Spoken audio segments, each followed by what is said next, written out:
عمر فاروق رضی اللہ عنہ نے جب دیکھا کہ خلافت کے لیے ان کے بیٹے کا نام آ رہا ہے تو خلافت کی ذمہ داری کی عظمت کا احساس کرتے ہوئے کہ میں نے یہ بوجھ اٹھا لیا ہے، میرے بعد میری اولاد کے ناتواں کندھوں پہ یہ بوجھ نہ آئے، اس لیے لوگوں کی نظروں میں عبداللہ بن عمر کی اہمیت کو کم کرنے کے لیے، گھٹانے کے لیے ان کی زندگی کی ایک ایسی لغزش کا ذکر کیا کہ جو تاکہ لوگ جو ہے لوگوں کی توجہ ان کی جانب سے ہٹ جائے اور لوگوں کی زبان پہ عبداللہ بن عمر کا نام نہ آنے پائے۔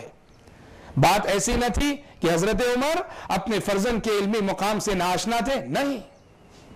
حضرت عمر عبداللہ بن عمر کی عظمت کے قائل نہ تھے، نہیں، وہ بالکل جانتے تھے کہ ان کے فرزند عبداللہ بن عمر کتنے عظیم صحابی ہیں، علم میں ان کا مقام کتنا اونچا ہے، عمل میں ان کا مقام کتنا اونچا ہے، جانتے تھے، مانتے تھے۔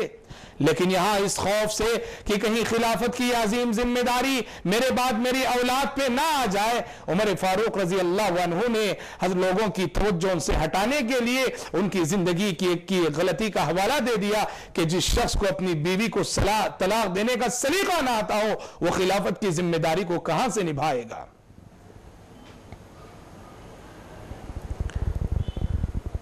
خلافت کی ذمہ داری کو قبول کرنے کے بعد خلفائے راشدین کا اولین مقصد اسلام کی خدمت اور اسلام کی حفاظت ہوا کرتا تھا۔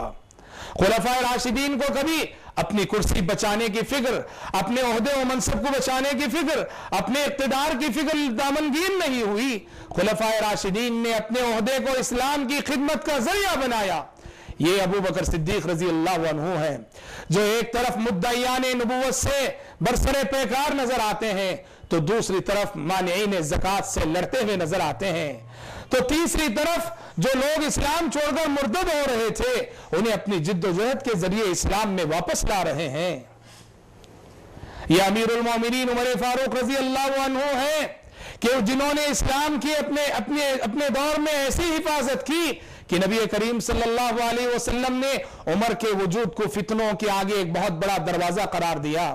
یہ عثمان بن عفان رضی اللہ تعالیٰ عنہ ہے جب انہوں نے دیکھا کہ لوگ قرآن مجید کی قرات میں اختلاف کر رہے ہیں تو ساری امت کو عثمان بن عفان رضی اللہ عنہ نے ایک قرات میں جمع کیا۔ تو میرا حال کہنا یہ ہے خلفائے راشدین نے عہدے کو حاصل کرنے کے بعد اپنے عہدے کو اسلام کی خدمت کا ذریعہ بنایا اور اسلام کی خدمت کی اپنے اقتدار کے ذریعے سے۔ خلیفہ وقت خلفائے راشدین کا معیار زندگی اگر آپ دیکھیں گے عہدے کو قبول کرنے کے بعد خلفائے راشدین کا معیار زندگی اس قدر کم تھا، ان کا معیار اس قدر خلفائے راشدین کی زندگی کا معیار زندگی کم تھا کہ عام امتیوں کے معیار زندگی سے اگر آپ مقارنہ کر کے دیکھیں گے ایک عام انسان کا معیار زندگی خلیفہ وقت کے معیار زندگی سے بڑھ کر نظر آئے گا۔ ابو بکر صدیق رضی اللہ عنہ کی انتقال کا وقت آیا، ابو بکر صدیق رضی اللہ عنہ کی وفات کا وقت آیا تو ابو بکر صدیق رضی اللہ عنہ نے اپنی بیٹی عائشہ کو بلا کے کہا بیٹی دیکھو میرے انتقال کے بعد یہ اونٹنی جس کا دودھ میں پیا کرتا تھا، یہ چادر جسے میں اوڑا کرتا تھا اور یہ برتن جسے میں استعمال کیا کرتا تھا، بیٹی میرے انتقال کے بعد ان تینوں چیزوں کو بیت المال لوٹا دینا، اس لیے کہ یہ بیت المال کا مال ہے، میں جب تک خلیفہ تھا میرے لیے ان کا استعمال جائز تھا، اب دنیا سے میرے جانے کے بعد میری آل اولاد کے لیے ان چیزوں کا استعمال جائز نہیں۔ ام المومنین عائشہ صدیقہ رضی اللہ عنہ نے اپنے باپ کی نصیحت کے مطابق جب عمر فاروق رضی اللہ عنہ خلیفہ بن گئے یہ تینوں چیزیں وہ لے گئیں اور جا کر حضرت عمر کے حوالے کیا، یہ کہہ کر کہ ابا جان نے ان تین چیزوں کو واپس کرنے کا حکم دیا ہے۔ حضرت عمر کانپ اٹھے اور فرمانے لگے رحم اللہ ابا بکر لقد اتعب من بعدہ، فرمانے لگے اللہ کی رحمت ہو ابو بکر پر، وہ اپنے بعد آنے والوں پر بڑی ذمہ داری ڈال گئے، اپنے بعد آنے والوں پر بڑی ذمہ داری وہ ڈال گئے۔ تو بھائیو یہ معیار زندگی تھا خلیفہ وقت کا، ایک اونٹنی جس کا دودھ وہ پیا کرتے تھے، ایک چادر جسے وہ اوڑا کرتے تھے، ایک برتن کھانے پینے کے لیے جسے وہ استعمال کیا کرتے تھے۔ خلفائے راشدین پیون لگے ہوئے کپڑے پہنا کرتے تھے، لیکن اللہ تبارک و تعالیٰ نے اس شان فقیری میں بھی انہیں ایسی عظمت عطا کی کہ ان کے نام کے چرچے وقت کے بڑے بڑے درباروں میں اور وقت کے بڑے بڑے حکمران ان کے نام سے کانپ اٹھتے تھے۔ امیر المومنین عمر فاروق رضی اللہ عنہ کے عہد خلافت میں یہ واقعہ ملتا ہے کہ ایک ایرانی سپہ سالار تھا جو ہرمزان کے نام سے جانا جاتا تھا۔ ہرمزان، اس کی شجاعت اور بہادری کے بڑے چرچے تھے، بہت مشہور سپہ سالار تھا اور بڑا عالیشان لباس پہنا کرتا تھا۔ اس کے سر پہ تاج ہوا کرتا تھا جس میں نگینے لگے رہتے تھے، زیورات سے لدا رہتا تھا۔ اور امیر المومنین عمر فاروق رضی اللہ عنہ کے زمانے میں گرفتار ہوا۔ مسلمان اسے گرفتار کر کے مدینہ لے آئے، اور مدینہ لا کر جب عمر فاروق رضی اللہ عنہ کو تلاش کرنے لگے، لوگوں نے بتایا کہ امیر المومنین مسجد نبوی میں تشریف فرما ہے۔ ہرمزان کو لے کر مسلمانوں کا وہ وفد مسجد نبوی پہنچا تو انہوں نے دیکھا کہ امیر المومنین سوئے ہوئے ہیں، اس طرح سوئے ہوئے ہیں کہ ان کے لیے تکیہ بھی میسر نہیں۔ ایک روایت کے مطابق ایک اینٹ کو تکیہ بنائے ہوئے سوئے ہوئے ہیں۔ مسلمانوں کے جانے پر حضرت عمر جاگے۔ ہرمزان نے کہا، کون امیر المومنین؟ لوگوں نے کہا یہی امیر المومنین۔ ہرمزان نے کہا، یہ جو اینٹ کو تکیہ بنائے ہوئے ہیں؟ لوگوں نے کہا کہ ہاں۔ ہرمزان پوچھا، ان کا دربار کہاں ہے؟ ان کے درباری کہاں ہیں؟ ان کے باڈی گارڈ کہاں ہیں؟ ان کے محافظ کہاں ہیں؟ لوگوں نے کہا کہ ان کا کوئی دربار نہیں، ان کے کوئی درباری نہیں، ان کا کوئی باڈی گارڈ نہیں، ان کا کوئی محافظ نہیں۔ ہرمزان کانپ اٹھا، کہنے لگا، سبحان اس شان فقیری میں اور آپ کی یہ عظمت کہ قیصر و کسریٰ آپ کے نام سے کانپتے ہیں۔ ہرمزان نے کہا، اسلام کی صداقت کی اس سے بڑی دلیل کیا ہو سکتی ہے؟ مشرف باسلام ہو گیا۔ حضرت عمر فاروق رضی اللہ عنہ کی اس عظمت کو دیکھ کر، ان کے زہد کو دیکھ کر، اور ان کے پیون لگے ہوئے ان کپڑوں کو دیکھ کر، اور ان کے اس معیار زندگی کو دیکھ کر کہ سونے کے لیے خلیفہ وقت کو تکیہ بھی میسر نہیں، سونے کے لیے اینٹ کو تکیہ بنائے ہوئے ہیں، اس قدر متاثر ہوا کہ وہ ایرانی سپہ سالار مشرف باسلام ہو گیا، مسلمان ہو گیا۔ خلفائے راشدین کی خصوصیت یہ تھی کہ وہ اپنے ماتحتوں سے جبری طاعت نہیں کرواتے تھے۔ انہوں نے کبھی اپنے ماتحتوں سے یہ نہیں کہا کہ تمہیں بہر صورت میری بات ماننی ہے، ہر وقت ماننی ہے، ہر وقت اطاعت کرنا ہی۔ انہوں نے اپنی اطاعت کو کتاب و سنت کی اطاعت کے ساتھ مقید کیا۔ ابو بکر صدیق رضی اللہ عنہ خلیفہ بنائے گئے تو اپنے پہلے خطاب میں فرمایا، اطیعونی ما اطاعت اللہ ورسولہ، لوگو جب تک میں اللہ اور اس کے رسول کے احکام اور فرامین کے مطابق چلوں اس وقت تک میری اطاعت کرنا تمہاری ذمہ داری ہے، اور اگر کبھی میرا قدم اللہ اور اس کے رسول کی اطاعت سے ہٹے تو مجھے سنبھالنا تمہاری ذمہ داری ہے۔ ایک مرتبہ امیر المومنین عمر فاروق رضی اللہ عنہ تقریر کر رہے تھے، لوگوں کو سمو طاعت پہ ابھار رہے تھے۔ ایک شخص اٹھ کھڑا ہوا، بھری مجلس میں اٹھ کھڑا ہوا، اس نے کہا کہ اے عمر، اگر آپ کتاب و سنت کے مطابق نہیں چلیں گے ہم آپ کو اس سے درست کریں گے۔ تلوار کی جانب اشارہ کر کے کہا، اگر آپ کتاب و سنت کے مطابق نہیں چلیں گے، کتاب و سنت کے مطابق فیصلے نہیں کریں گے، ہم آپ کو اس تلوار کے ذریعے سے درست کریں گے۔ کیا کہا حضرت عمر نے؟ کیا برہم ہو گئے اس شخص پہ؟ ناراض ہو گئے اس شخص سے؟ نہیں، کہا شکر ہے رب العالمین کا جس نے اس امت میں ایسے افراد رکھے ہیں کہ اگر عمر سے بھی غلطی ہو تو اس کو سدھارنے کا حوصلہ رکھتے ہیں۔ ایک مرتبہ تقریر کر رہے تھے اور لوگوں سے خطاب کر کے کہا، یا ایھا الناس اسمعوا واطیعوا، لوگوں سنو اور میری بات مانو، میرا کہا مانو۔ ایک شخص نے کہا، لا نسمع ولا نطیع، اے عمر نہ ہم آپ کی بات سنیں گے نہ ہم آپ کی بات مانیں گے۔ حضرت عمر نے کہا، وہ کیوں؟ اس نے کہا کہ ابھی آپ نے مال غنیمت میں آئی ہوئی چادریں تقسیم کی تھیں، سب کو آپ نے ایک ایک چادر دی ہے، جبکہ میں آپ کے بدن پہ 2 چادریں دیکھ رہا ہوں، 2 چادریں لینے کا آپ کو کیا حق پہنچتا ہے؟ حضرت عمر نے اپنے بیٹے عبید اللہ بن عمر سے کہا، عبید اللہ جواب دو۔ عبید اللہ اٹھ کر کہا کہ لوگوں، یہ میرے والد کے پاس تم جو 2 چادریں دیکھ رہے ہو اس میں سے ایک چادر میرے والد کے حصے کی ہے، دوسری چادر میرے حصے کی ہے جو میں نے اپنے والد کو دی ہے۔ اللہ اکبر، کیسا ماحول تھا، کیسا ماحول تھا، کیسا عدل تھا اور کیسا انصاف تھا. اور خصوصاً عمر فاروق رضی اللہ تعالیٰ عنہ کی عدالت اور حضرت عمر فاروق رضی اللہ عنہ کا مثال رہتی دنیا تک کے لیے اپنی مثال آپ ہے. جہاں وقت کے بڑے بڑے گورنر کو بھی بحیثیت ملزم کھڑے ہونا پڑتا تھا، عمر فاروق کی عدالت وہ عدالت تھی جہاں نہ کسی کے حسب و نسب کا اعتبار ہوتا تھا، نہ عہدہ و منصب کا اعتبار ہوتا تھا، نہ کسی کی مال و دولت کا اعتبار ہوتا تھا.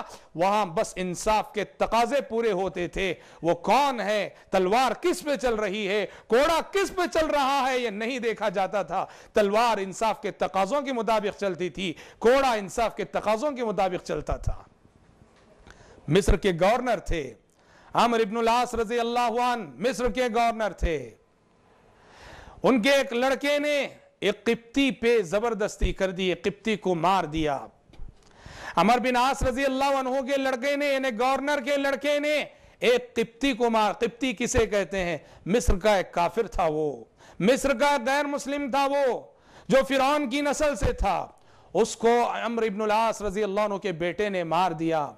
وہ قبطی جانتا تھا کہ عمر فاروق رضی اللہ عنہ کی شان عدالت کیا ہے. وہ مصر سے مدینہ آیا، آ کر اس نے عمر فاروق رضی اللہ عنہ کے پاس شکایت کی کہ آپ کے گورنر کے بیٹے نے مجھے ناحق مارا ہے، مجھ پہ ستم ڈھایا ہے.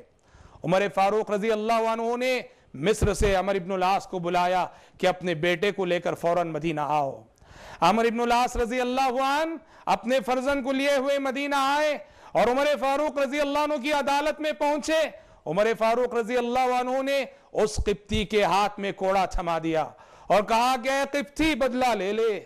اس قبطی نے عمرو بن العاص کے سامنے عمرو بن العاص کے فرزند کی پیٹھ پہ کوڑا برسایا اور جس قدر انہوں نے ستم ڈھایا تھا اس قبطی نے اس کا بدلہ لے لیا.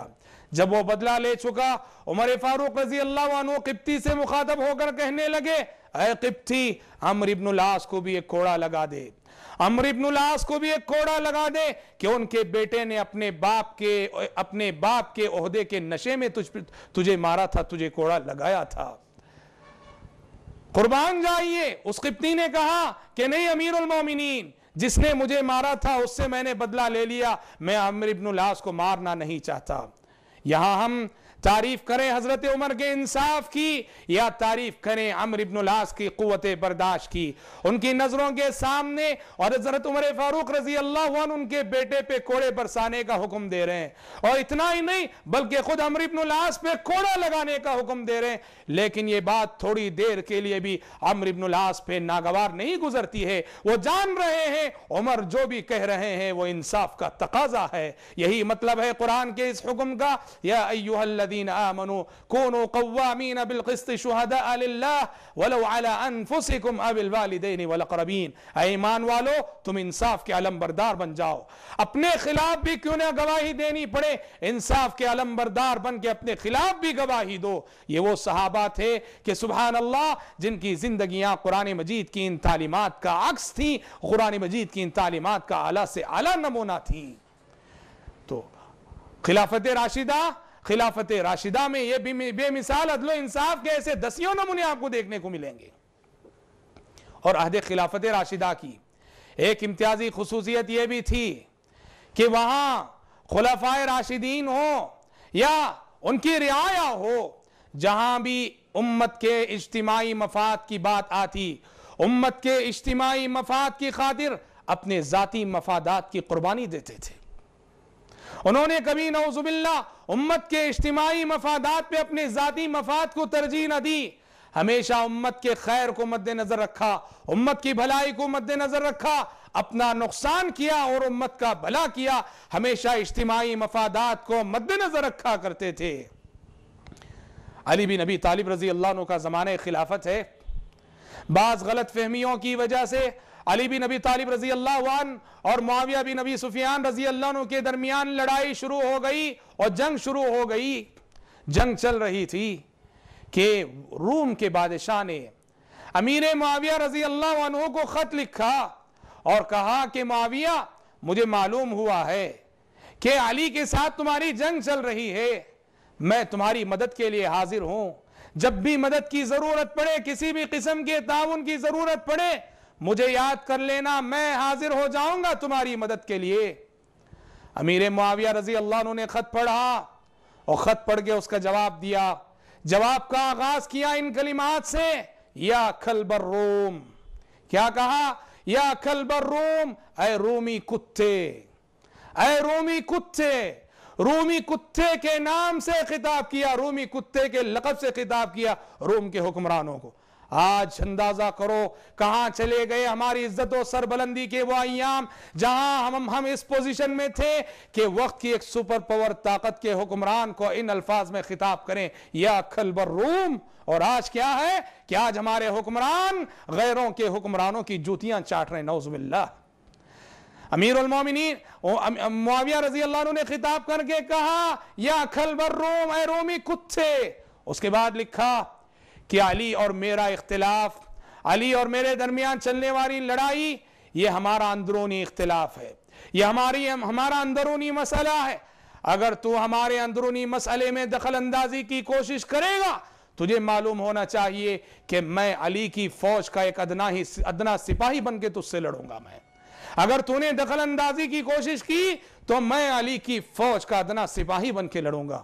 قربان جائیے کیسے صحابہ تھے یہ کہ جنہوں نے کبھی اپنے ذاتی مفادات کو امت کے مفادات پہ ترجیح نہ دی، امت کے مفاد کو، اجتماعی مفاد کو ہمیشہ مقدم رکھا۔